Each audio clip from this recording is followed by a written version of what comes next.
How good was the 2001 World Series? Well, it provides 2 of the 20 spots on our countdown. Game 4 was number 12, and now the deciding 7th game checks in at number 9. And Game 7, a classic game with a classic pitching matchup, Curt Schilling against Roger Clemens. Well, Roger saved us from elimination one time before. We felt he was that guy again. Here we go. It's Game 7 and 01. It's Game 9 on the countdown. For only the 3rd time in the last 14 years, there is a Game 7 of the World Series. Paul O'Neill will go for 3. The throw over. O'Neill out. Inning over. 95 miles per hour. That ball's going to put Arizona on top. Soriano into deep left field. Yankees on top 2-1. Mariano Rivera will be the pitcher in the bottom of the 8th inning. 2-2, bottom of the 9th. Game 7 of the World Series. Bases loaded. The chance of a lifetime for Luis Gonzalez.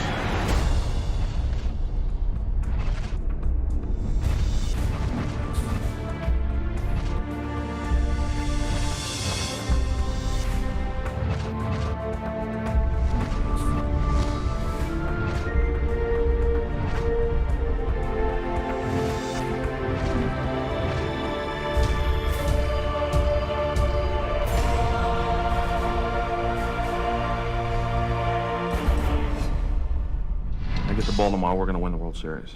I believe that in my heart of hearts. I mean, you'd be naive to think I'd be taking the ball thinking we're going to lose, but we're going to win. Tom Verducci here, as always. Tim McCarver, who called the series with Joe Buck, comes back. He was here for Game 12 on the countdown, which was Game 4 of that series. Joe Torre, of course, managed the Yankees, and Curt Schilling was supremely confident, even though you were going to hand the ball to Roger Clemens. Here's a look at the season each had. Clemens won the 6th of his 7 career Cy Young awards. Schilling very well could have won the National League Cy Young, but for his teammate Randy Johnson, who did get it. Now, as we look at their career marks, and this is to that point in the 2001 season, Clemens, who ultimately would go well beyond 300 career wins, is at 280. Schilling at a more modest 132 and 101. However, Schilling has already established himself as one of the great postseason pitchers in the game's history. He'd wind up 11-2 in playoff and World Series competition, ERA barely over 2. Whereas Roger Clemens was only 12-8. And I say 12-8 only because it's Roger Clemens. His ERA was 3.75 in the postseason. Right. But no questions about the way he was throwing the ball this year for the Yankees. Remember, he's 39 years old. He's the oldest Game 7 starter in World Series history. And, Joe, you gave him the ball 36 times that year coming into this game and won 30 of those games. I mean, he just says, jump on, guys. I'm going to take you home. And the only concern I ever had with Roger was, you know, the first inning or so where he was just trying to get a little bit of rhythm because he gets so pumped up that, you know, at times it just makes him a little wild. You think about the careers of both of these pitchers. They pitched themselves into prominence by 2001. Roger Clemens, an immediate star with the Red Sox back in the middle 80s. And Curt Schilling, meanwhile, signing with the Red Sox, traded to the Orioles, traded to Houston. He was a middle reliever. And all of a sudden, he became a star. And Curt will tell you what turned his career around was a talking to he got from Roger Clemens. That's right. It happened in 1991, and Roger told him, you've got a great arm, but you're wasting it. You've got to respect the game a lot more than what you're showing. And it really was the turnaround for Curt Schilling. Before we get to Game 7, a look back to Game 6, which was won by the D-backs 15-2. But they were up 12-0, like in the 3rd or 4th inning with Randy Johnson on the mound. Bob Brenly let him pitch 7 innings. As it turns out, he still went to him in Game 7 out of the bullpen. But there were a lot of people who thought, all right, maybe 5 innings, let him qualify for the win. You got the big lead. The Yankees aren't scoring any runs at all. Get him out of there and save him for Game 7. What did you think? I thought Bob Brenly should have taken him out before he had worked 7 innings. I mean, you know, you've got 12 runs to work with. I think for Randy Johnson or anybody, that should be enough. Well, I mean, speaking as a manager, I think the 5th inning would have been a little premature. 6 innings, I think, would have been reasonable because, you know, you got your closer sitting there at the end, and I always felt that, you know, the fewer outs that bullpen has to get, the better off. You know, I always pulled for a free substitution in case you make a mistake. You bring him back in the ball game. By the way, you were very diplomatic when you said that. Thank you. Well, you had a chance to clinch your 4th straight title in Game 6 with Andy Pettitte, and the Diamondbacks hit him like they knew what was coming, and they did. We found out later he was tipping his pitches. They throw up 22 hits, the most ever in a World Series. Yeah, I think, if my recollection serves me, I think it was something in the way his hands were here, because I know Mel looked at the tape the next day and discovered there was it was evident that they knew the pitches. All right, now you got Roger Clemens going, but Curt Schilling has been tough. He won Game 1. Clemens, by the way, was the winning pitcher at Yankee Stadium in Game 3. Schilling pitched extremely well and left with a lead in Game 4, and you had the miracle comeback with the homers by Martinez and Jeter. You've scored 12 runs through 6 games, and now you're facing Schilling. You must be thinking Clemens got to throw a shutout here. Well, you know what, Bob, you know, we won 3 straight World Series. I know that doesn't get you a free ticket anywhere because you still have to, you know, prove yourself. I just felt we were gonna be there. We were going to be there. We won 2 huge games at home in Games 4 and 5. And, of course, I must admit, you know, that Game 6 knocked a little wind out of our sails, because we felt very comfortable and confident going into Game 6 after those 3 games at home. But, you know, Roger was going to go out there, and I figured we'd find a way to manufacture and score some runs, because we just figured, is this the time that Schilling is not going to be Schilling? And I remember having a meeting with several of the players in the corner of the dugout during that Game 7, saying, guys, just, you know, do the best you can. I'm not going to tell you to relax. You can't relax in Game 7. I said, you know, this is for all the marbles, and, you know, we really hadn't faced a Game 7. You know, we've had elimination games earlier in the series, in the postseason, but this was something new for us, a do or die right now. So what does a manager say to his team before a Game 7, especially coming off that loss from Game 6? Well, I was just trying to lighten the mood. And I'll tell you, the way I started it was... Who were the players, by the way? That I had speak? Yeah. No, well, let me, okay. Don't push me, all right? I had, unbeknownst to my head trainer, Gene Monahan, who's been with the Yankees forever and ever, Mantle years, you know, and all those years. And I said, Gino, I get the team together. I said, Gino, say something. And he got up there and gave a Newt Rockne speech like you've never heard about the pride of being in the Yankees, and, you know, and guys were, you know, just all excited. And then, really, to cap it off, Mariano wanted to say something, and he talked in a more spiritual way about, you know, it's up to us to do this, and it was quite emotional. And then when of course we had the 1-run lead into the 9th inning, I said to Gino after the game or the next day, I said, well, your speech almost worked. You were just a little short. Before we get to the lineups and the action, here's something to keep in mind. I don't care how great the team is. Be the 1927 Yankees, any team you want to pick, and your team in 1998 is one of the great single-season teams ever. Still, it defies all probability going up against teams also good enough to at least make the playoffs in that particular season, that a team would win 14 of 15 playoff and World Series. And that's what you had done coming into Game 7. So you must have believed, without being overconfident and without disrespecting the opposition, that somehow we'd win and make it 15 of 16. Well, Bob, overconfidence never plays a part in it, because otherwise you don't win 14 out of 15. You know, because you're too busy patting yourself on the back for looking what I just did. You know, we never thought that way. We just felt that, you know, we had to prove ourselves every day, every year, and we certainly didn't want to appear like, you know, we're the Yankees. We have to phone it in, because it was all about hard work, and not only the physical part but the mental part. All right, let's take a look at Joe Torre's lineup. Now, the big home runs by Martinez and Jeter and Brocious aside, you didn't get much going through the first 6 games, so you're just hoping that somebody can light a fire here. Yeah, I mean, it was, and again, if you notice, Alfonso Soriano batting 7th. Now you don't have the DH, and you can't bat him 8th because he swings and misses. And you know, when a pitcher knows you don't have to throw a free swing or a strike, you know, he's not going to really function. So we moved him ahead of Brocious, who had a little more experience in the 8-hole. And as it turns out, the graphic there says it's Paul O'Neill's final big league game. You knew that. It also turned out to be Scott Brocious' last. Yeah, and you didn't know what the future of Tino Martinez either, because his contract was up. So you had the core people, and of course Chuck Knobloch was another one who was at the end of his run, and you know, he was a part of some special games and special years.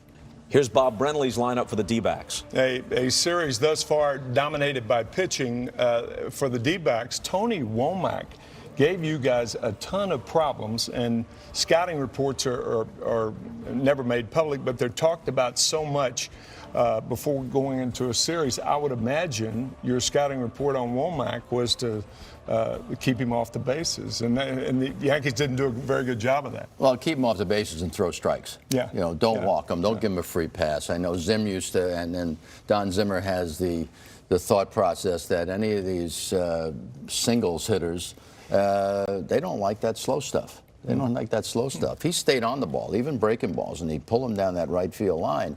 He was pretty impressive. But again, you wanted to make him hit the ball, and he just found holes every time he swung a bat. Okay, stage set, Game 7, 2001. Curt Schilling on the mound. Derek Jeter starts it off for the Yanks.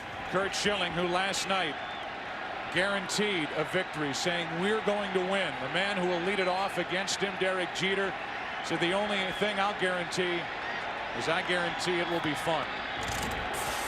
You know, when we talk about great games, I think you also talk about great players. And this game, you'll see 27 players in the game, 20 of them all-stars, including 3 20-game winners. Not 2, 3, as we'll find out.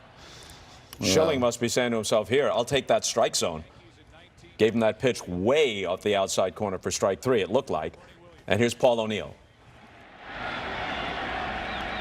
The 1-0 pitch into right center field. That ball will not be caught, and it'll go all the way to the wall. Paul O'Neill will turn it on and go for 3. The throw over. O'Neill out, 2 away. Anytime you can get to third base with less than 2 out, and especially with 1 out, right? It's a good try. I mean, they had to make perfect relays here, and of course, you know, Counsell was just right on it. To go back over the rudiments of the game, it's a bad try if there are none out or 2 out. With 1 out, that's the time you want to try to get to third base so you can score on a cheap out. Especially in a game that figures to be a pitcher's duel. Sure. All right, so Bernie Williams then flied out to center field, scoreless top of the first. Yeah, well, you know, it's here we go again. Here we go again. You know, we're going to have to make sure we play tight defense and really pull like crazy for Roger Clemens, because we, you know, even when we face the Boston Red Sox so often, we face Pedro so often, it wasn't about beating Pedro. It's not about beating Schilling. It was about just going toe-to-toe, and let's hope we can get the bullpen in and beat them a ball game, because that's pretty much the way we operated for, you know, my stay in New York. So when we come back, the Rocket takes the hill. You're watching MLB's 20 Greatest Games. This is number 9 on MLB Network. Reviewing game number 9 on our countdown, it's game number 7 of the 01 World Series. No score, bottom of the first. Roger Clemens on the mound facing the D-backs leadoff man, Tony Womack. And he's only hitting .222. Boy, it seems like a lot more, doesn't it? It is surprising. That's a hard 222. He's been on base almost every game. Yeah. Well, you keep him off base this time. Shallow center, and Bernie Williams is going to take it. Bernie Williams takes care of it, 1 away. Well, I mean, that's the key. If you're going to make someone who can't hit a home run hit the ball, you want them to hit it straight away or the other way. And so you want to pitch him away, play him away, and hope for the best.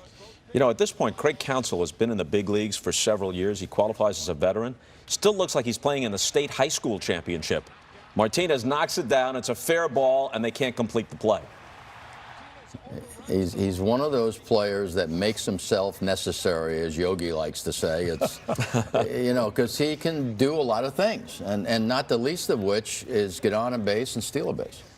And Joe, I get the sense early on in this game, just on this play, how much the crowd might be a factor. It was extremely loud in that ballpark. Well, the crowd, and Rogers had some issue with legs and stuff, and anytime he's got to get off the mound and try to, really go hard to first base, you always hold your breath. Counsell running on the pitch. He takes second. Martinez with the unassisted putout. So Matt Williams will try and drive in the run with 2 down.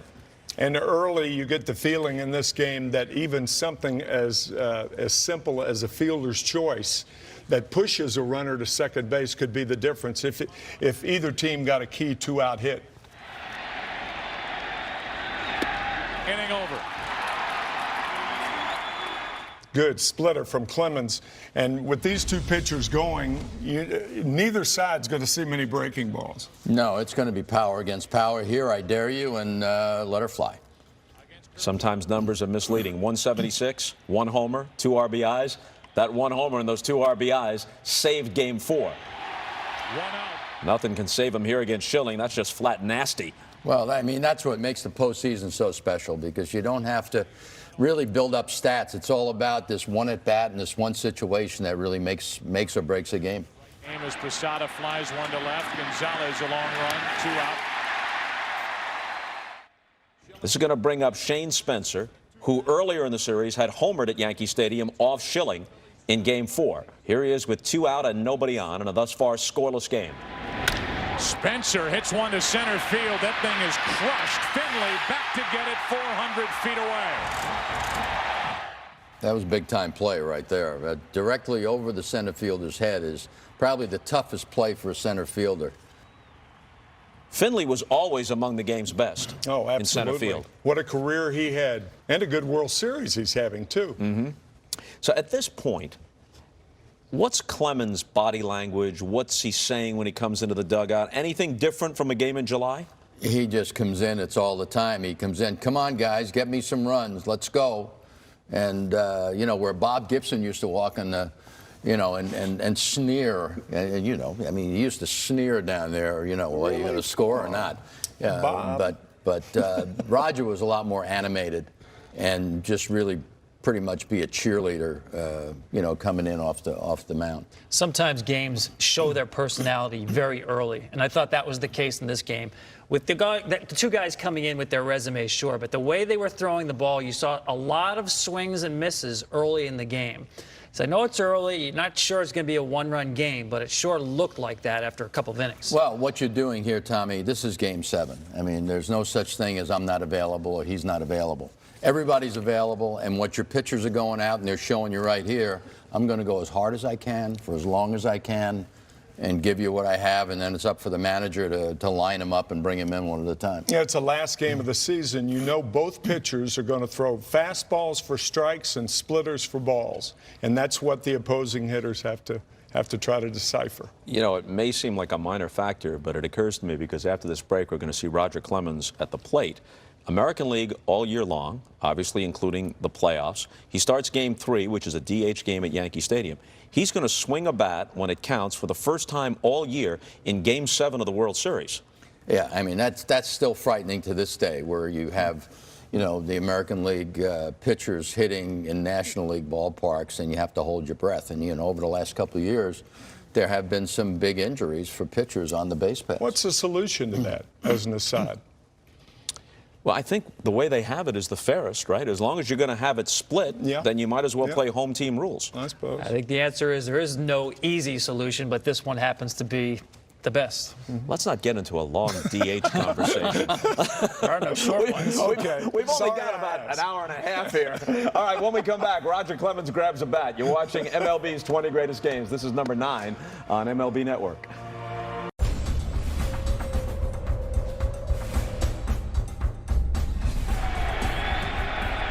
He falls behind Clemens. 1 ball, 1 strike, as Clemens almost took a seat after that swing. 97 from Schilling to his counterpart, Roger Clemens. Clemens, the strikeout. Schilling's 3rd of the night. You got to say this. You haven't batted all year. 97-mile-an-hour fastball. You're overmatched, but he's not going gently. You know, he's taking these vicious hacks, even though he has no chance. And we're holding our breath in the dugout. I bet. I would imagine. You know, whether it's a leg or a rib cage or whatever, you know, but that's Roger. You know, he's 100 miles an hour all the time. All right, it's still a scoreless game after 3 to the top of the 4th. Schilling on the mound, Jeter at the plate. Here's a 2-2 pitch to Jeter, leading off. Into right field for Batista. Right field a little more spacious in this ballpark than at Yankee Stadium. Well, yeah, there's more room out there. It's a pitcher's ballpark if you keep it in the middle of the field. There's no question about it. Paul O'Neill had doubled his last time up, out at third trying to stretch it. This time, weak swing, strike 3. That's that splitter we were talking about earlier, disappearing out of the strike zone. So both pitchers, again, continuing to throw fastball for strikes, splitters for balls. And knowing how hard Schilling throws, or Roger for that matter, the hitter has to really cheat in his own mind that he has to get the bat started. So once it turns into a splitter, now you really have trouble stopping the bat. Bernie Williams down on strikes, Schilling just humming along. Now to the bottom of the 4th, Clemens facing Mark Grace. There's already one out at this point. Bautista had flied out. And Mark Grace is just a flat-out good hitter. Yes, he can hit. Jeter can't make the play, up his arm into left field, and Grace is on for the second time tonight. I know with me, I'm flashing back to 10 years earlier, Game 7. The Twins and the Braves, Morris and Smoltz scoreless for 9 innings. 95 miles per hour, and Clemens got it past Miller to strike him out for the second time tonight. This is starting to look like the kind of game. You score first, you got a good chance of winning. That is a great point. Yeah, you want to be the home team, really, preferably, because you score and go home. So now Clemens does to Schilling what Schilling had done to him, which was predictable enough. And after 4, 2 of the game's best, locked in a scoreless duel. You know I had a habit of walking into the clubhouse a couple of times a game, all during the season, just because I sit there, you know, so stoically that I want to get up and move around in between innings. And George Steinbrenner in the postseason is always sitting in our clubhouse because he very rarely would sit in the stands or in the box or whatever. And I remember going in later in this game into my office, and he's sitting in there, and he always said, "Well, what do you think?" And for the most part, in past years, I said, you know, we'll be all right. We'll be all right. This is the only time I wasn't sure. I just said to him, I don't know, only because of our offense. We couldn't generate anything. We couldn't get men on base. You'd say, yeah, let's, get an error, get a break, but it's really tough to get a break if there's nobody on base. So it was really an uncomfortable feeling for me. So if he was sitting in your office all the time, didn't you have to be careful about what you left behind? If you're like doodling, the boss is making me crazy, and you just leave the stickum, the Post-it on the desk? No, I always told him that, so I didn't have to worry about leaving notes. The first time that happened, by the way, was 1996. You lose the first 2 games to Atlanta. Actually, the first game. The first game. He comes into my office before game 2. We're facing Maddox, and he says, this is a must-win. Well, first of all, it's my first World Series, and I'm tickled pink to be there. We're the underdog. The Braves are world champs from the year before. And I said to him, I said, George, we're out of whack. We haven't played in 8 days because we clinched early, and then we had a rain out the first game of the World Series. And I said, well, we're out of whack. I said, they have Maddox pitching today. I said, we're liable to lose today. I said, but we'll win 3 in Atlanta, come back and win it for you Saturday night. And I walked out of the office. He thought I was goofy, but I got an extension out of it. That's exactly. But by the way, your contract expired during this World Series. That's right, November 1st. You're right. Yeah, that's right. Were they paying you for the extra? Contract. Were they paying you for the extra right. games, or were you working gratis? Come on. I didn't have to win this game. No, you didn't. I wasn't on the contract. Although it's probably a good idea to try to do so. Yeah. We now head to the bottom of the 5th. Tony Womack opened by grounding out. Craig Counsell is the hitter. Counsell gets it over the head of Clemens. Jeter. Good play for the second out of the inning. The one advantage Jeter has as far as fielding the ball with 2 hands is that play. A lot of times early in his career, he'd have a ball up the middle and try to catch it with 2 hands, and then he was, obviously we kept telling him, Willie Randolph used to tell him, you'll be able to reach farther if you only go 1 hand. But he was in a habit of going with 2 hands all the time. The 1-2 pitch to Gonzalez. Another ground ball. Soriano boots it. And Gonzalez is on with 2 out here in the 5th. Soriano can't handle this one, and Gonzalez beats the throw to first. That was his 3rd error of this World Series at second base. Matt Williams is the hitter now. Another chance for Jeter, and that's that. Who's going to break through? That's what you got to be thinking. Well, I think you saw as Derek was running off the field there, he's hurt. That ball, when he came in on, the trainer came out to take a look at him. Something happened there. Actually, Joe, I don't know if you remember, during the ALDS against Oakland, he went into the stands in Yankee Stadium hard, flipped in there trying to chase a pop-up. He was red hot at the plate up until that point. He didn't hit at all after that. Yeah. And you know Derek, he'll never admit that he was hurt, but he wasn't the same player after that point. And that particular play, when he needed the attention, you could see his body starting to break down. No question. I mean, I could. The only way I was able to give him an off day was to say, do you want today or tomorrow? Because if I said, which day do you want off? He said, I'm okay, I'm fine. If he had a cold or anything, you'd never know it, because the only thing he knew when he opened his eyes in the morning is that he was playing a game that night. Okay, so coming up next, Danny Bautista will be up in a big spot. You're watching MLB Network's 20 Greatest Games. It's number 9 on the countdown on MLB Network.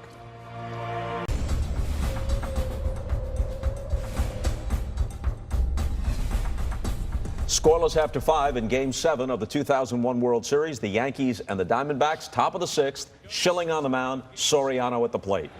There's a hero waiting to be found down there somewhere on that field.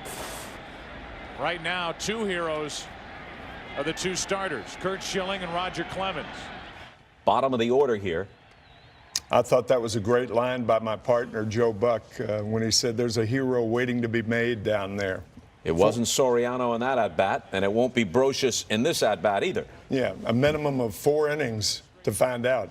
Well, I mean, you go up there and you want to be confident. You want to go up there being aggressive.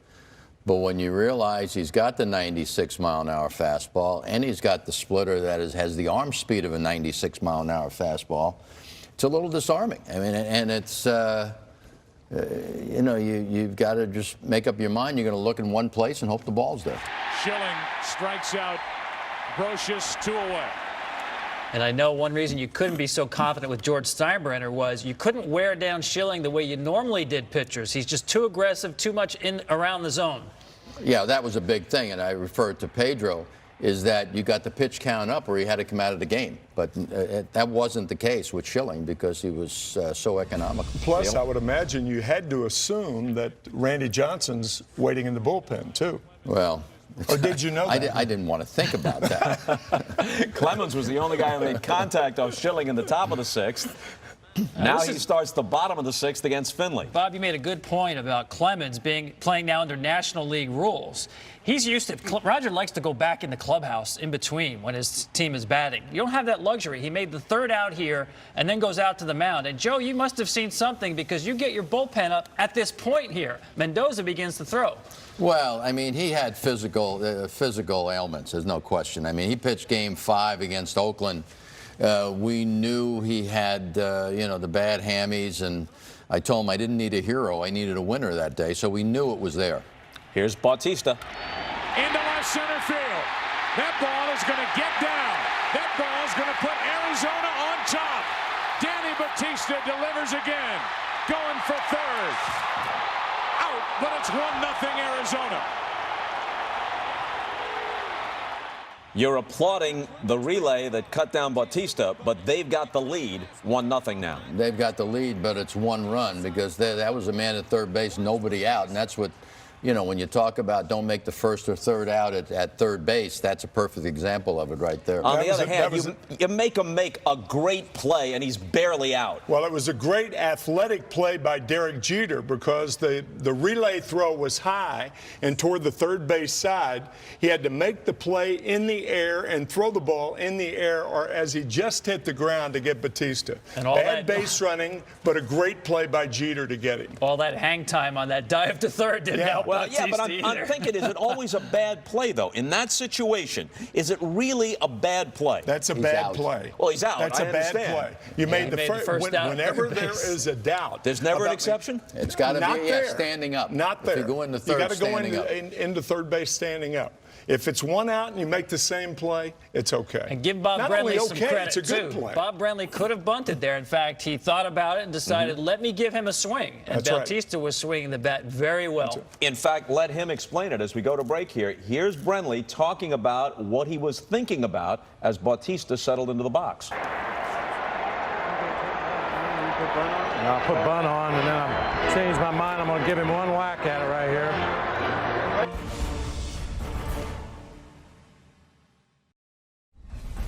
Welcome back to MLB's 20 greatest games. This is number 9 on the countdown. Game 7 of the 2001 World Series. Curt Schilling now has a single run to work with. Derek Jeter leads off against him in the 7th. I think that's who you want leading off. I know I did. Jeter is struck out. He's flying to right. Bautista will play it on a hop, and the Yankees put their leadoff man on it. There are players that the game slows down for them. You know, Jeter's certainly that guy. Jeter is running as O'Neill lines one to center. And Joe, you started him there on first pitch to Paul. Well, again, I mentioned that it's helpless sitting there. You're trying to get something going. There's nobody on base. You can't look for a break. So I'm, trying to, knowing how many strikes that Schilling does throw, let's try to put a guy in motion. That one almost got by Finley. It almost got by, and you're trained. If you're running on a play like that and it's close, you keep going. Because if Finley makes that play in the air, he's got a shot at Jeter at first base. And if you look at Jeter, he's mad at himself when he stops at second because he knew he should have kept going, or he could have kept going. Now Brenly has his bullpen going as Williams grounds to the right side. They get the middle runner. Runners at the corners now with one out. The tying run is 90 feet away for New York. And then Tino comes up, and he always seems to be that guy who you want at the plate in certain situations. And I'll tell you, I give Schilling credit because even though he has first and third, he's still going after people. Mm-hmm. He's not going to be cozy about what he's going to do with this first pitch. And for sure, he's not looking to the bullpen. He's not looking over his shoulder. He's looking only at Martinez. Runners at the corners, one out. Martinez with a base hit to right, and the Yankees have tied it. Well, when you were on the brink in Game 4, Martinez bailed you out with a 2-run homer. Here, it looked like 1 run might be enough for Arizona, but Martinez got you even right away. That seems to be what happens when you hang a splitter.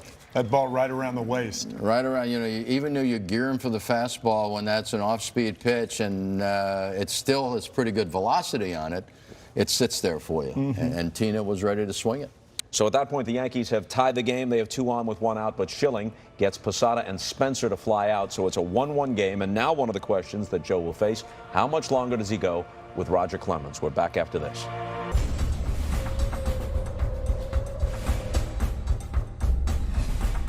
So Game 7 is tied at 1 as we head to the bottom of the 7th. Clemens on the mound, Schilling at the plate, McCarver at the mic.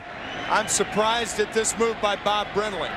I guess you got to figure, Joe, that Curt Schilling may have said something to Bob Brenly about continuing in this ballgame. On 1 and 2, Schilling strikes out looking. You only have 9 outs left with which to play. You've wasted 1 of them. And keep in mind, you've got Randy Johnson in the bullpen just in case Schilling can't do it anymore. But Johnson pitched 7 innings the night before, and Schilling is pitching very well at this point, so he may think it's more important to have him on the mound and sacrifice the out. Womack follows with a single, and now, Joe, you've got to decide what to do. Well, you get to the 7th inning, you have Roger Clemens. He's nursing injuries, his legs and the whole thing. So, at this point in time, naturally, I have Mel down by my side, Mel Stottlemyre, who certainly is great counsel for me. And it was just time to go get him. And, he gives you everything he's got, and he's really a horse. And I thought he pitched very courageously. Before that inning started, had you and Mel said if somebody gets on, he's gone? Well, there's no question that we'll have somebody ready to go. It's still going to be based on what we see. But, you have a left-hand pitcher coming in, and you have Womack at first base. So you're sort of trying to neutralize that also. Counsell is the hitter. Go-ahead run at first for Arizona, 1 out. Runner is going, late break, and Womack is out for the second out of the inning.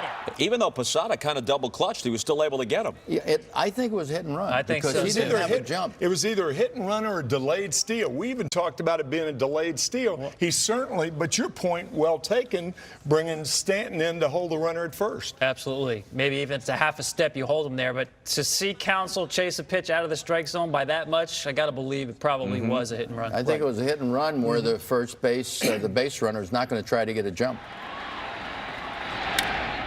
And he pops it up. And that's going to finish the D-backs in the 7th. So we're going to the top of the 8th, and the game is still tied 1-1. And, you know, my pitcher is the third hitter. So I have a big conversation with Mr. Zimmer at this point in time. Don't you love these National League rules? Oh, you know, it's exciting. And there's much more to think about when you're managing in the National League because there are more decisions to make, more for fans to second guess. And, you know, to me, that's the real core of this game. What did you and Zim say? Well, I'll tell you what we said. He says, who are you going to bring in? And I said, Mendoza. And he says, why not Mariano? Why not Mo? I said, because we're on the road. I said, I got a tie game. I'm going to, you know, if we're going to win this game, I'm going to need somebody to save this game. And who would I trust to do that?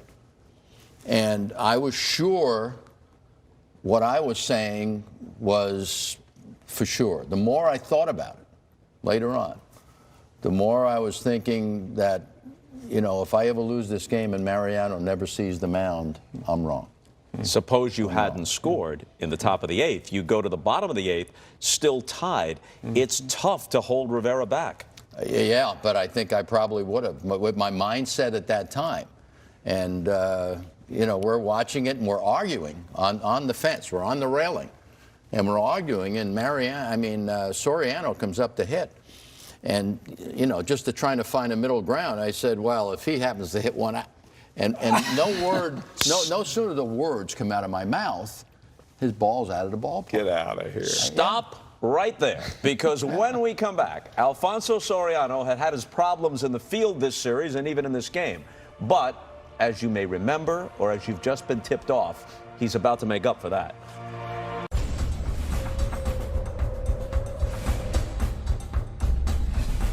Okay, top of the 8th inning. Schilling still on the hill for Arizona. And Alfonso Soriano starts it off for the Yanks. Tim, I know you talked about fastballs up and splitters down with these two pitchers.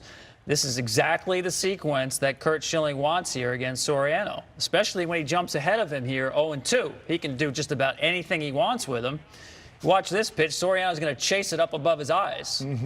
Schilling's got him set up perfectly. He wants to throw this splitter as low as he can possibly throw it, and you'll see the result. Soriano into deep left field. At the wall, Yankees on top, 2-1. So now you turn to Zimmer and say, well, you're going to get your way. We have the lead. Oh, I mean, we got a little excited about that. I said, now it's no-brainer. You know, and Mariano's up and Mariano's in, and my managing days are over for this year. Because once you get him on the mound, there's really no other decision to make for me. Joe, from my observation of you in a Yankee uniform, I don't think I ever saw you go that and do that. Right, because I didn't have to make a decision. As much relief as excitement, right? That's right. And relief was the word. He's still trying to figure out how Soriano went down and got that ball and hit it out. It was on the inner half. And that ball just fell right onto the fat of his bat. That was a big difference with that splitter. Schilling finishes Brocious here. Now you can use Justice to hit for Stanton. With one out, nobody on, Justice grounds it up the middle for a base hit. And now Brenly takes Schilling out. And Schilling had guaranteed before the game, I get the ball, we're going to win. He leaves for the moment on the losing end of a 2-1 score, and in comes Batista. The way I saw that made the non-move in the bottom of the 7th inning with Schilling leading off much more egregious from Brenly's situation. Right. As it turned out, he gave up the leadoff out in a tie game in the 7th to get one more out from his starting pitcher. That's right. That's the third. What a play by Williams. Out at second, and that's all the Diamondbacks can get. 2 away. That's because the bobble was made by Craig Counsell after he stepped on the bag. They could have had the double play here, but Counsell wasn't quite able to handle it. He does have control as he's on the bag, then he bobbles it when he comes off. Well, O'Neill is coming up, and Bob Brenly is coming out, and Randy Johnson is coming in. Last night's starter, Randy Johnson, in the game for the Diamondbacks. So here he is. You thought you'd never see him again. There he is. That's right. And I use Knobloch to pinch hit for Paul O'Neill because, you know, Randy's a little tough on left-handers. Knowing, although it can't be your consideration, that you have now told Paul O'Neill his career is over. Well, I didn't tell him, but I thought we could have one more celebration before he goes. He had never lost a World Series. He had won 4 of them with you and one in 1990 with the Cincinnati Reds. He was going for ring number 6, and he knew that this was the last game in which he would ever play. And, of course, you did the logical thing. But a guy like Paul O'Neill, nobody wants to come out of a game like this, but Paul O'Neill to come out of a game like this? Yeah, you know, we made the double switch, so to speak, because we had Justice hit for the pitcher, and we left him in the game in the outfield. And this way, Mariano, if he had a pitch, well, he, you know, pitched more than one inning, you know, you had him situated. So a game that began with Roger Clemens and Curt Schilling as the starting pitchers is now down to Randy Johnson and Mariano Rivera out of the bullpen. That's why this is on the list. That's why this game is on the list. Let's take a look just to close the book at how the starters fared now that Schilling is out and Clemens had gone out earlier. Well, yeah. Unbelievable night. Roger actually tied a Game 7 record with those 10 strikeouts, Schilling right behind him. And the others with the 10 strikeouts, fellows by the name of Bob Gibson, Sandy Koufax, and Hal Newhouser. that'll work. Oh, boy. I mean, one for the ages. I mean, this World Series was full of emotion for me. Not only the fact that it was 9/11, but the fact that we had so many players that potentially weren't going to be there the next spring. And it meant a lot when you gave yourself time to think about, you know, all the changes that were going to be made and just what those players and the core of those players being together represented. It was a pretty special time. So the Yankees are up 2-1. They are 6 outs away from their 4th consecutive World Championship and their 5th in 6 years. And they got Mariano Rivera set to wrap it up. We're coming back after this. When you have a guy like Mariano Rivera and his success throughout the season and postseason, it certainly makes your decisions very easy. The 2-2. 1 out. 0-2 on Matt Williams. With 1 out, nobody on, the 0-2 pitch, 2 out. Right now, this is the guy the Diamondbacks want at the plate. 1 on, 2 out. Okay, good morning, good afternoon, and good night, and you're feeling pretty good. I feel really good because he's the man you want on the mound. You could see he didn't go through a deep pitch count there in the 8th inning.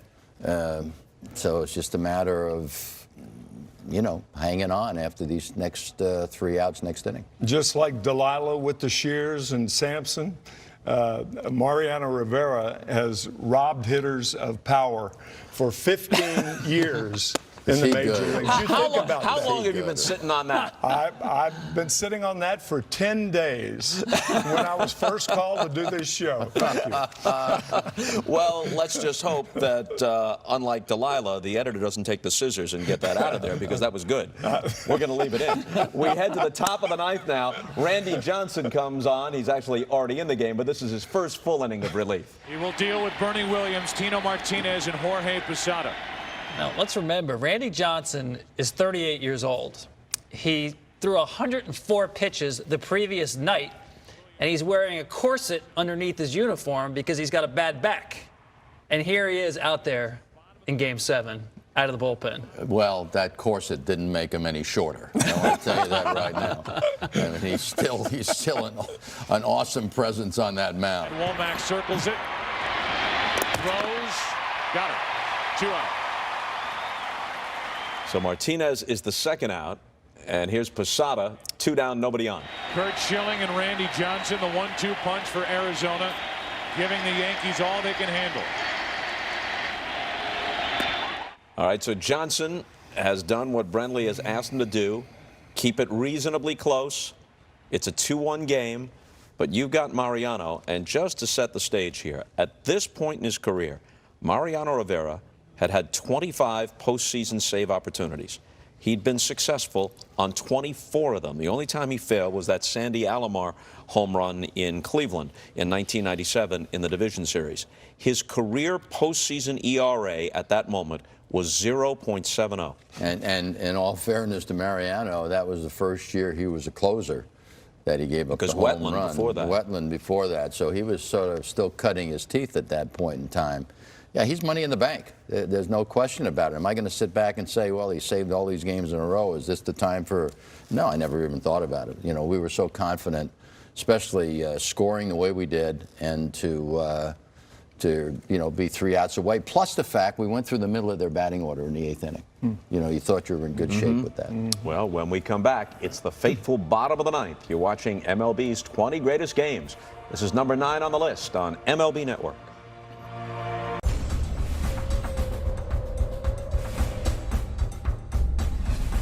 Well, a remarkable season has come down to this. Bottom of the 9th, Game 7 in Arizona.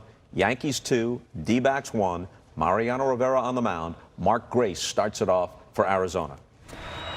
Bottom of the 9th inning. Last chance for the Diamondbacks. Down 2-1. Mark Grace first up against Mariano Rivera, who struck out the side in the 8th.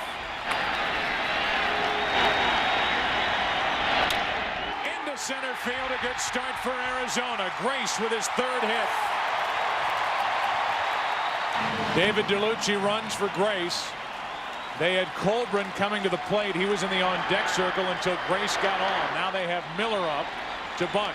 Grace was the key there. He got inside the cutter.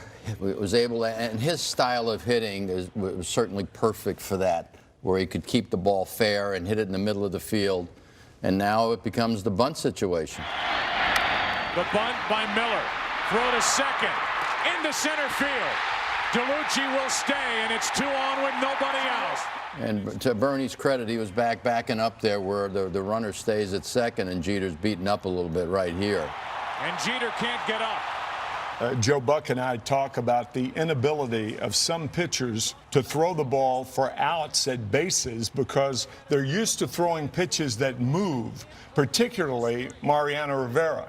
Even though I've got to believe that sometimes a ring finger becomes involved when you're throwing the ball, and that may have been what happened to Mariano there. Well, you know, plus the fact when Mariano turned around, his front side, and you'll see it here, his front side opens up, and in doing that, his ball just sailed to the right-hand side. He just never really stayed closed like a pitcher, you know, making a pitch. So now, 1st and 2nd. Instead of man on first, 1 out, 1st and 2nd, nobody out. And what I'm saying there on the mound is let's just get an out. Let's not let this thing, you know, get out of control here. Let's get an out. They're going to bunt, and let's just think 1 out at a time. And in saying that, you know, I walked off the mound because I said, you know, 2nd and 3rd, I'm not going to worry about Mariano because he's gotten out of jams like that before. And then, you know, the next hitter comes up, and it's going to be Jay Bell. Well, Randy Johnson, actually the scheduled hitter. Jay Bell, veteran, pinch hits, and he's going to lay one down. Everybody knows he's going to lay one down. You know he's going to bunt, and you're not worried because even though Rivera threw a ball away, you know how quickly he is to 3rd base. Well, you know, he's so positive in what he does, and he's so aggressive. I mean, if you watch him during batting practice, he's taking fly balls in center field. He's an athlete. He's not a pitcher. He's an athlete. And you know, I really didn't have a concern that we were going to get an out. And, you know, unfortunately, in looking at it again, you know, we had a chance to get more than 1 out. Well, let's look at it. Here it is. Jay Bell at the plate, 2 on, nobody out. And now the Yankees will be shortened up, expecting another bunt. Jay Bell led the National League in bunts in 1990 with 39 sacrifices. He's one of the better bunters in the National League. He would want to bunt it down the 3rd baseline to make Brocious field the ball. 2 on, nobody out, and the bunt to Rivera. Throws to 3rd, out. But as you can see, Rivera is so quick to 3rd base that Brocious actually had to play it first.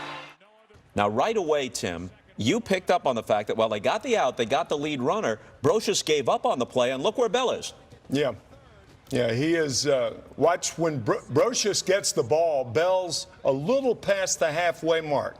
Brocious had a shot at him at first base. I think, Joe, you got to err on the side of caution anyway there. Yeah, you know, it's interesting. Point. In that particular, I had no problem with it. I didn't realize it until later on. But, you know, when he gets that throw from Mariano, and you give Mariano credit, even though he threw one away, he was going to come off that mound and grab the ball and get that force at third base.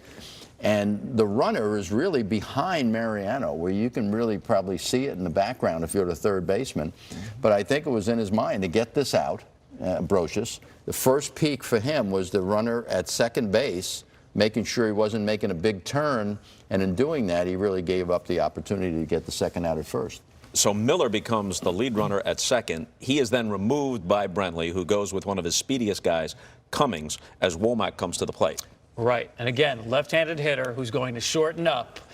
You still have to like your chances with Mariano, obviously. You did get at least one out. But the shorter the swing, the better the result for the hitter. And I don't think Mariano gets this ball in enough where Womack can get there.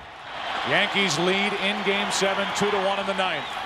2 on, 1 out. And Womack into right field, a hit. Here comes Cummings. It's tied. Going to third is Bell. Tony Womack delivers. It's 2-2. He was really short to the ball right here, and even though he didn't, you know, hit it on the screws, he certainly was able to pull it, which is not that easy to do against Mariano if you're a left-hand hitter. So Cummings sprints home. Bell goes to third on the Womack double.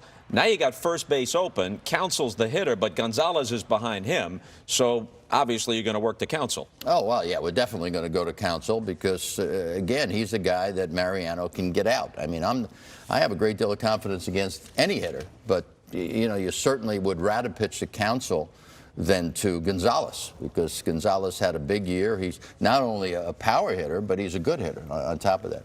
4 years earlier, in the bottom of the ninth of Game 7 of the World Series between the Indians and the Marlins, Craig Counsell came up in a spot where a sacrifice fly would tie the game. He delivered that sacrifice fly. Here, a sacrifice fly wins the World Series. Craig Counsell, who scored the winning run in Game 7 of the '97 World Series for Florida against Cleveland, trying to drive home the winning run in Game 7 against the Yankees. Hit by the pitch, and the bases are loaded. And I'll tell you, that pitch right there, I think, was trying to make up or throw it a little bit better than he threw it to Womack, where he didn't get it in enough. So he tried to get that pitch in enough where he wasn't going to let him get the fat of the bat on the ball. And again, it cut in where it got him on the wrist. You got the bases loaded now. Is there any thought at all? Is it even conceivable that you would play the infield back at double play depth in this situation? No. And the big part of it is the fact that very few hitters will hit Mariano on the fat of the bat. And if I'm playing back for the double play, I would really have trouble forgiving myself if there was a ground ball to shortstop, even though Gonzalez isn't a fast runner, that you can't get a double play on, and you don't even make a play for the guy at the plate because you're trying to get two. So I think we have to make the play for the guy at the plate. Driving over here to these studios today, you told me that if you're playing at Yankee Stadium, you probably do it. If I'm home, I can probably go two ways here. I could say, you know, play back, you know, for the double play, but anything hits soft, go home, because you're going to have another time at bat here in the bottom half of the inning. But I cannot, in good conscience, allow that run to score without even making a play on him. And let's go back to Luis Gonzalez. You talk about first time, you know, seeing Mariano for a second time. He always batted with his pinky finger, and actually his ring finger, all the way on the knob of the bat. For the first and only time in his life, he decided to choke up against Mariano Rivera for this at-bat. Took a cue from Mark Grace, who choked up normally, but even more so against Mariano. Womack, Gonzalez. And Mariano is no secret. When you go up to hit, you're going to get a cutter. And especially, I mean, if you're a left-hander, you're going to get it on your hands. And so they know what they're going to get. and it's just a matter of being able to do something about it. And you're about to hear, in my view, just a perfect example of how a play-by-play man and an analyst do their job. Joe Buck is about to say, chance of a lifetime for Luis Gonzalez, which may be obvious, but somebody needs to say it to set the drama. And then you make the point that turns out to be what the last pitch of the World Series turns on. Here we go.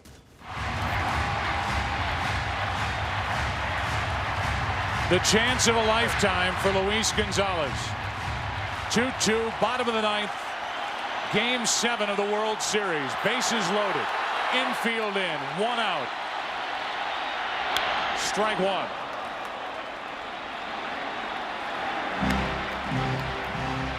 The one problem is Rivera throws inside the left-handers, and left-handers get a lot of broken bat hits in the shallow outfield, the shallow part of the outfield.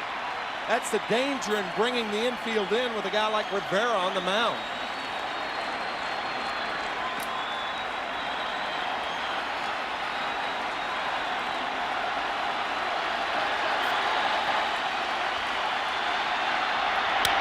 Floater, center field. The Diamondbacks are world champions.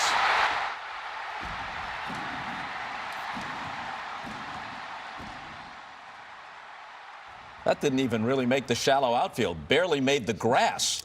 But there was no way that you could play the infield back in that situation. Nobody in baseball would ever consider that, ever. Yeah, I couldn't because, you know, the possibility of a ground ball. You know, how many other, you know, balls that were hit in this game when he pitched, you know, were softly hit balls on the ground. And I just couldn't let that happen. Of course, if I have doubts in what I'm thinking, I've got a guy named Zimmer next to me who's certainly sort of validated what our decision was. Well, you know, when you have the infield in, it's very interesting, and I've always found it interesting. You want a pitcher to throw a pitch where a hitter hits the ball hard enough, in this particular instance, to get the force at home. Ideally, even hard enough for a middle infield to turn a double play, a 6-2-3 double play, or 5-2-3, or 1-2-3. But Rivera, what goes against him in a situation like that is that he doesn't throw balls to the fat part of the bat to allow a hitter to hit the ball hard enough to hit it to where a guy can force somebody at home plate. Well, his strength turned out to be the his killer. weakness in that particular situation. Yeah. Well, Joe, your teams to that point were 45-0, taking a lead to the 9th inning. Mariano, obviously, a huge part of that. When you watch this just now, what are your emotions as they run towards your team and for Mariano? It's such an empty feeling. It really is. And my feeling goes to, you know, Mariano. I mean, you know, there's no gray area when you're a closer. It's either good or it's bad. Throws the ball in the center field, comes back and puts himself in a position to get out of the inning. And then he gave up, you know, he made a pitch. That's the one thing I could say. You know, on Grace, I give Grace a lot of credit for getting inside the ball. Womack, he didn't throw the pitch in enough. He did on Counsell, but happened to be up instead of, like, you know, in here where it was waist high. He threw it up where Counsell, with that unorthodox stance, gets him. First pitch to Gonzalez. He threw it where he wanted to. He fouled it off. Next pitch, he threw it where he wanted to also. And unfortunately, you know, Gonzalez, you know, being the good hitter that he was able to maybe start the bat a little bit sooner and get to make the adjustment for his, you know, his second swing. As we mentioned earlier, you guys had won 14 out of 15 playoff and World Series coming in. You had blown away a team like the Atlanta Braves, who were thought to be a very, very good team. You had to come back on them in '96. In '99, you swept them. Game 3, you were down 5-0. You came back and won the game. You're down 0-2 to Oakland earlier in this postseason. You come back, the Jeter flip, you win 3 games in a row. Seattle had won 116. You beat them in 5. You win games 4 and 5 of this series with 2-run, 2-out homers in the bottom of the 9th, launching you to that position. You had to come to believe, again, not being overconfident, not disrespecting anybody, it has to be shocking to lose. Yeah, and I'm happy to say it was shocking to lose because we, as I say, we expect good things, and we've had a history that showed us that, you know, we could make things happen. The toughest part, I mean, aside from the game itself, was going around that clubhouse and hugging, you know, Paul O'Neill, who wanted no part of it. I mean, he was respectful, he was limp-bodied, and then before we boarded the buses to go to the airport after the game, you know, to say goodbye to Knobloch and Brocious, because they were going right home from there. They weren't coming back to New York. And that was a tough time because, you know, to me, baseball, yeah, it's about wins and losses. It's about competing, but it's about people. Because I think sometimes, even like now in this technology age, we're so numb to the fact that blood runs through these guys' veins, and we think it's just numbers. Yeah. It's all about people, and if you get people all pulling in the same direction, it's really very satisfying to see what you can accomplish. Joe, what do you remember the first time you saw George Steinbrenner after the game?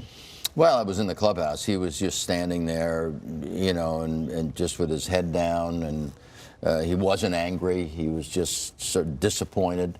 And I know, and Tommy, you reported on, you know, his issue with putting up the celebratory stuff before the game was over. Didn't want to jinx it, that's for sure. And, you know, he'd be chasing these people out of the clubhouse. Don't do that, don't do that. And, of course, they have to.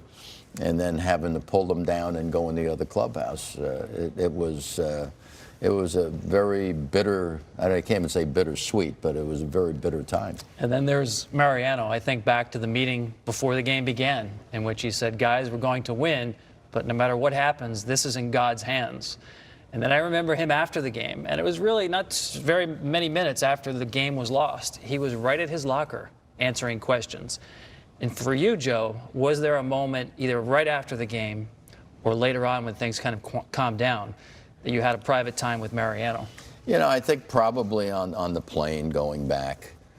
Private time with Mariano happened more for me earlier in his career. Back in '97, when, you know, he gave up the home run to Sandy Alomar. I got him on the tarmac getting off the plane. I said, let me tell you something. I said, we wouldn't have been in this situation unless you had done your job.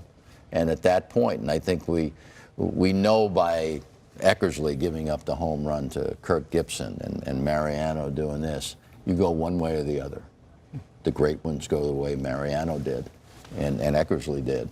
It's what it's about. I mean, it's not exciting to succeed unless there's the danger of failure, and that's where we are. And did you see the way he walked off? Even that is telling. No histrionics. A lot of athletes in all sports now are aware that the camera is on them, and be it good or bad, they'll sometimes put on a performance that's meant to telegraph their emotions. He walked off with the same elegance with which he would enter a game. You know? Well, we like to teach. Self-possessed. We like to teach. That seems to be what separates Mariano from most other athletes. Yeah, I mean, let's do the best we can, and sometimes it's not within our power to control the ending. And as we said earlier in this program, all this happens in the aftermath of 9/11. And after this game, Joe, you spoke with Fox's Kevin Kennedy about what your team meant to the city of New York.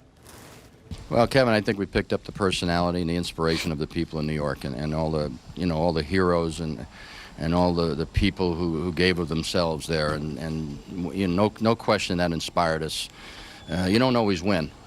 You know, I always base my opinion on people, on the effort and the desire and the dedication, and this ball club, you know, filled every one of those.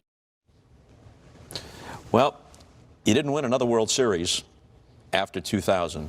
This was the beginning of where, in a certain sense, your luck turned. You still made the postseason every year, but you didn't win the World Series again.